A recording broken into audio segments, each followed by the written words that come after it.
At Thanksgiving dinner, right as the room settled into warm chatter, my mother looked at me and said, "Why didn't you come to your sister's baby shower?"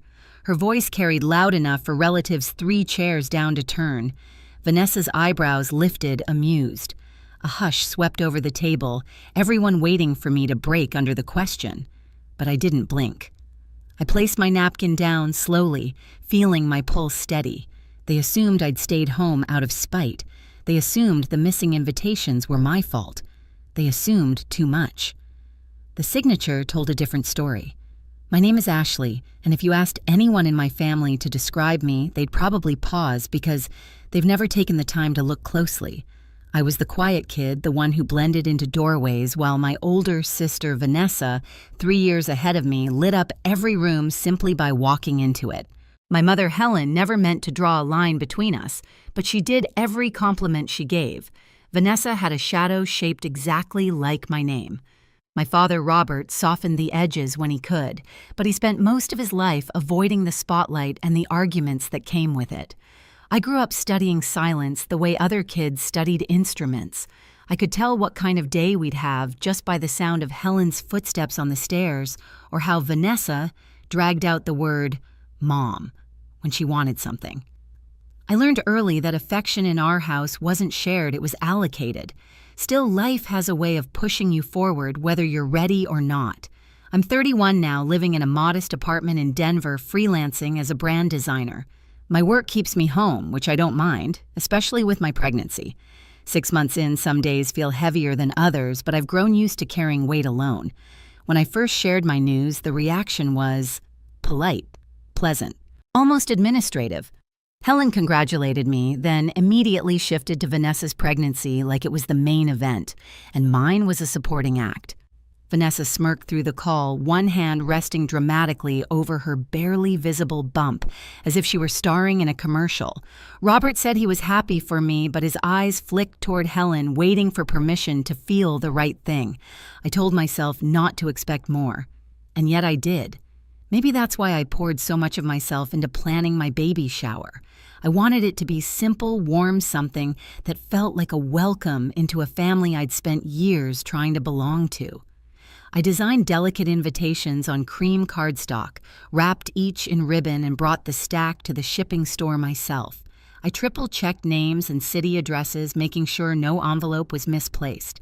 The clerk scanned everything and assured me delivery would be fast. For the first time in a long time, I let myself imagine a room filled with people who were there for me.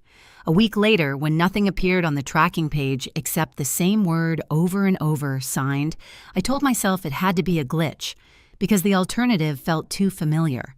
The morning of my baby shower felt strangely bright, the kind of sunlight that makes you believe things might finally go right. I spent hours moving slowly around my apartment, adjusting the string lights, checking the dessert table, making sure the chair cushions were soft enough. Jenna arrived early with a tray of muffins, and that looked the one that tried to be cheerful but carried worry around the edges. I told her not to fuss. I told myself the same thing. By noon, the room smelled like vanilla and citrus cleaner. The music was soft, the decorations gentle, nothing extravagant. I wanted something intimate, something real. I kept glancing at the door whenever the elevator chimed. It wasn't until the second hour passed that I realized I had memorized the sound too well. No one from my family came. Jenna placed a hand on my back when she saw me staring toward the hallway again. "Maybe traffic," she whispered. I nodded, though it wasn't traffic. It wasn't weather. It wasn't anything except the same silence I'd grown up with, just dressed in different clothes. I checked my phone. No messages, no missed calls. The group chat was quiet, the little scene timestamp sitting there like a bruise. Vanessa hadn't written anything all day. Helen and Robert hadn't sent as much as an emoji. I kept swallowing hard, telling myself to smile at the friends who did show up, but every time I blinked, I saw the empty chairs again. When the shower ended, Jenna helped me clean up. She tried to distract me with jokes, but when she left, the silence in my apartment felt heavier than the boxes stacked in the corner.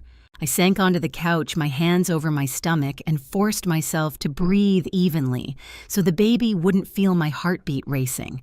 Then my phone buzzed. A message from Vanessa. "Next time, plan earlier, sis. 8 words, no heart emoji, no apology, no question, just condescension so casual it made my jaw tighten. Something was off. Even for her, this was too smooth, too confident. I opened the baby registry to check if maybe they'd at least looked. The line glared back at me, not opened. That's when I remembered the tracking numbers. I pulled up the shipment receipts I'd saved, tapping through each one. Delivered, delivered, delivered. Every invitation marked the same way, and under each status, a new detail I hadn't noticed before, signed for. My pulse kicked. Signed by who I opened the tracking history for the first envelope. There was a signature on file. I blinked, breath stalling in my throat. It looked familiar. Too familiar. My chest tightened as I tapped the download icon for the entire batch.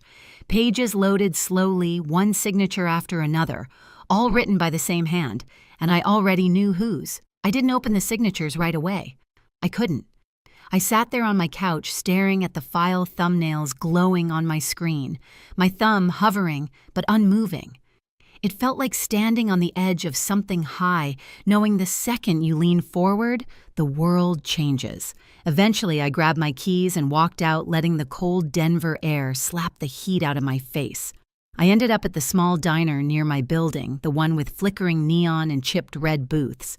I ordered fries I didn't touch and sat there while the hum of the vent filled the silence. When I finally tapped the first file open, the screen lit with a looping, confident signature. Vanessa. Not a version that looked like hers, not a coincidence her exact handwriting. The same swoop on the V.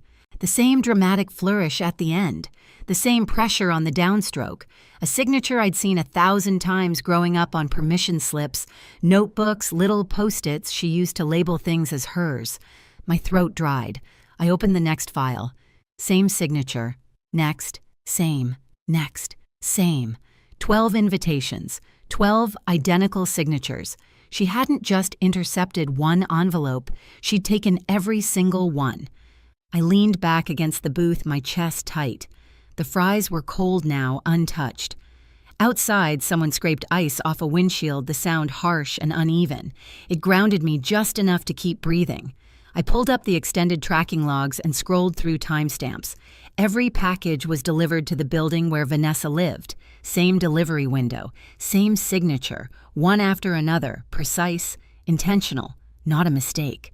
I closed my eyes and flashes of the past rushed through, Helen praising Vanessa for things I did, birthday gifts that must have gotten lost, a Christmas card I'd sent last year that Mom never acknowledged the time I mailed a framed photo and was told it never showed up. All those little disappearances I'd brushed off as accidents. They weren't accidents. I opened a new tab and printed everything, the tracking pages, the signature sheets, the logs. My small printer whirred loudly in my silent apartment, spitting out page after page until they created a neat stack that somehow made my anger feel organized. I slipped everything into a simple folder. No labels, no drama, just truth. The next morning, I sat at my kitchen table with a cup of tea I barely tasted and stared at that folder like it was a living thing. I wasn't scared. I wasn't unsure. I was steady. For the first time in years. Thanksgiving was in a week. This wasn't going to be a scene. It wasn't revenge in the loud, messy way people expect. It was clarity. It was finally refusing to be erased. And when the moment came, I was going to be ready. Thanksgiving always looked the same in my parents' house. Warm, lighting, the smell of roasted turkey, relatives crowding the long wooden table. But that evening, as I stepped inside with the folder tucked under my arm, everything felt sharper, clearer, like every sound had been turned up and every emotion stripped of its disguise. Helen spotted me first. "There she is," she said, smiling just wide enough for people to think it meant something. Vanessa glanced over from her seat, one hand resting theatrically on her 7-month belly, as if she were posing for a camera. I took my seat across from them, placing the folder beneath my chair. My pulse stayed steady, my breathing calm. Silence for once belonged to me. Dinner began the usual way, small talk, clinking silverware, my mother bragging about Vanessa's nursery theme while Robert nodded along. I listened the way someone listens to a familiar story they've outgrown. Then it happened. As the room settled into soft conversation, Helen turned toward me and said loud enough for the far end of the table to hear, "Why didn't you come to your sister's baby shower?" The question cut straight through the room. A couple of relatives stopped mid-bite. Vanessa's lips curved not into a smile, but something close. This time, I didn't let the silence swallow me. I folded my napkin neatly and placed it beside my plate. "I had mine too," I said, my voice even. "You were invited." The reaction was instant. A hush rippled across the table. Someone gasped. Robert blinked twice like he hadn't heard me correctly. Helen frowned, offended. "We never got anything." There it was, the line she clung to, the denial she thought would hold. I reached down, pulled the folder from under my chair, and placed it on the table. The soft thud wasn't loud, but it was enough to draw every pair of eyes. "I know," I said. "That's why I brought these." Helen's brows tightened. Vanessa straightened in her seat. A few cousins leaned forward. I opened the folder slowly, the pages whispering against one another.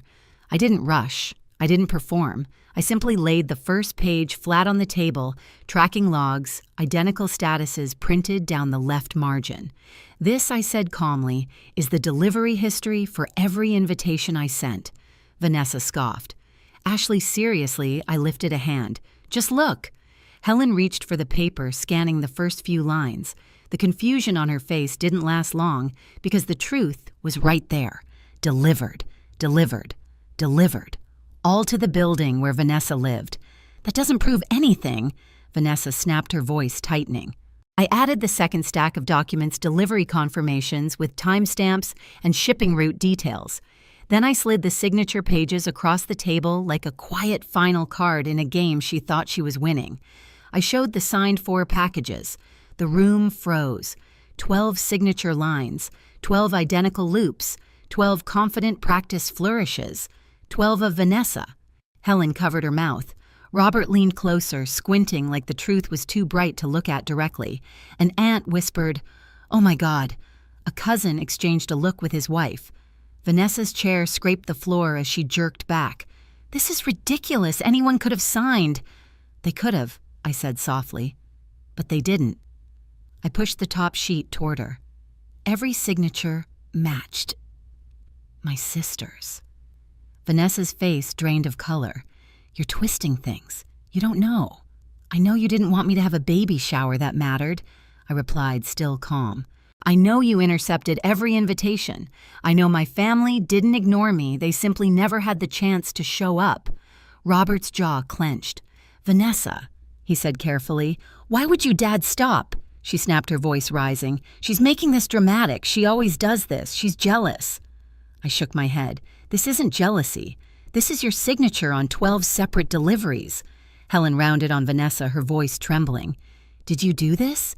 Tell me right now." Vanessa's breathing grew fast, erratic. Her hands shook. "You always take her side when she plays the victim. She's had everything so easy while I almost laughed at that. Almost easy. My voice didn't rise, but something in it sharpened. "You mean growing up invisible? You mean every accomplishment I earned turning into a conversation about you? You mean hosting a baby shower alone and wondering if my own family hated me that much?" The room held its breath. Robert rubbed his forehead. "Vanessa, this isn't right." Helen was still staring at the signatures, her face cracking in real time. "I can't believe... I didn't know." "You didn't ask," I said quietly. "But I'm not here to fight. I'm here to stop pretending this didn't happen." Vanessa pushed her chair back again, her voice wobbling. "You're trying to embarrass me. You planned this." "I didn't plan your actions," I answered. Just the moment I stopped letting them stay hidden. Something in the room shifted then. Relatives who had always viewed me as the quiet one began looking at me differently, as if seeing me clearly for the first time. And when they turned to Vanessa, the usual admiration wasn't there. It was something colder, sharper, something earned. Vanessa stood abruptly, tears gathering in her eyes. "I'm done with this," she snapped. "I don't deserve to be ambushed while pregnant." She stormed away from the table, one hand gripping the edge of her chair for balance, as she pushed past a relative who flinched out of her way. Silence settled again, but it wasn't heavy this time. It wasn't mine to carry. Helen lowered her gaze, unable to look at me. Robert exhaled slowly like the truth had been sitting on his chest for years. I gathered the papers and slid them back into the folder. I didn't need applause. I didn't need anyone to side with me. The truth had already done what it needed to do. For the first time that night, I felt air fill my lungs without resistance. No shouting, no drama, just clarity. And as I stood to leave, I realized something else. Exposure wasn't the revenge. Finally, being heard was. The house felt different after Vanessa stormed out, like someone had opened a window and let all the noise drain into the cold. Relatives shifted in their seats, murmuring in low voices, avoiding eye contact with Helen, who sat frozen at the head of the table. The pride she wore so effortlessly just an hour ago had slipped, replaced by something far more fragile. She kept glancing at the door as if Vanessa might reappear and undo everything with a single breath. But the evidence still lay in front of her, and she couldn't outrun it. Robert cleared his throat, a hesitant sound in the quiet room. He walked over to me, stopping just a step away. "Ashley," he said softly, "I'm sorry. I should have noticed. I should have asked questions." It wasn't a grand apology, but it was the kind that came from a man who had carried silence like a shield his whole life. It was enough. I picked up the folder and held it against my side. I didn't need to explain anything further. I didn't need them to agree or defend or repair what had already cracked. My worth didn't hinge on their understanding. "I'm going home," I said, keeping my voice steady. No anger, no bitterness, just truth. Some relatives nodded at me, small gestures, but genuine ones. Helen looked away, unable to meet my eyes. Maybe someday she would, maybe not. Either way, I wasn't waiting for permission to feel whole. I stepped outside into the cold evening, the air crisp and honest, and for the first time in a long time, the silence felt like mine. The house felt different after Vanessa stormed out like someone had opened a window and let all the noise drain into the cold. Relatives shifted in their seats, murmuring in low voices, avoiding eye contact with Helen, who sat frozen at the head of the table. The pride she wore so effortlessly just an hour ago had slipped, replaced by something far more fragile.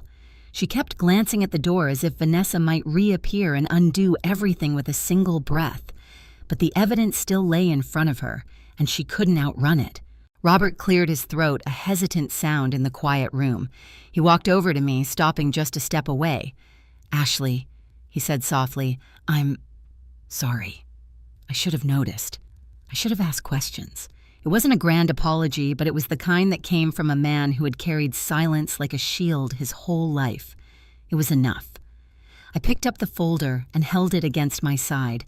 I didn't need to explain anything further. I didn't need them to agree or defend or repair what had already cracked. My worth didn't hinge on their understanding. "I'm going home," I said, keeping my voice steady. No anger, no bitterness, just truth.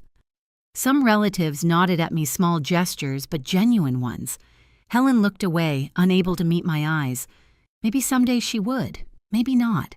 Either way, I wasn't waiting for permission to feel whole. I stepped outside into the cold evening, the air crisp and honest, and for the first time in a long time, the silence felt like mine. I walked to my car with the folder tucked under my arm, the cold air biting just enough to remind me I was finally standing on my own. Families fall apart in 1,000 tiny ways, but sometimes they reveal themselves in one sharp moment. One question, one signature, one truth no one can bury. I didn't win anything tonight. I simply stopped losing. And that was enough. If you've ever felt erased by the people who were supposed to show up for you, tell me your story below. And don't forget to subscribe for the next one.